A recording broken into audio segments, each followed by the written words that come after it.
అహ్మదాబాద్ విమాన ప్రమాద దుర్ఘటన ఇంకా జీర్ణించుకోలేని పరిస్థితి. ఈ ప్రమాదంలో ఒక కుటుంబం మొత్తం నాశనమైంది. లండన్లో నివాసం ఉంటున్న 37 ఏళ్ల అర్జున్ పటోలియా భార్య భారతి పటోలియా ఇటీవలే మరణించింది.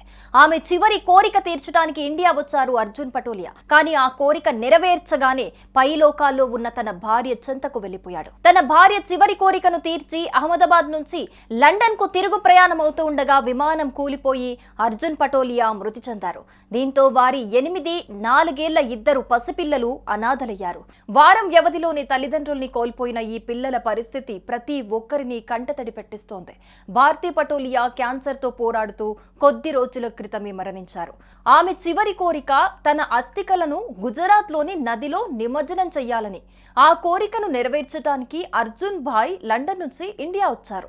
ఆయన భార్య అస్థికలను నదిలో నిమజ్జనం చేసి తన పసిపిల్లలను మళ్లీ చూసే ఆశతో తిరుగు ప్రయాణానికి సిద్ధమయ్యారు. కానీ అహ్మదాబాద్ విమానాశ్రయం నుంచి లండన్ కు బయలుదేరిన విమానం కూలిపోవటంతో ఆయన జీవితం అర్ధాంతరంగా ముగిసిపోయింది. ఈ దుర్ఘటనలో అర్జున్ భాయ్ మరణంతో వారి 8 ఏళ్ల కుమార్తె మరియు 4 ఏళ్ల కుమారుడు అనాథులయ్యారు.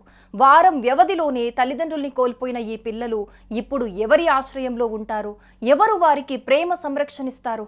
ఈ ప్రశ్నలు ప్రతి ఒక్కరిని విషాదంలో ముంచేస్తున్నాయి.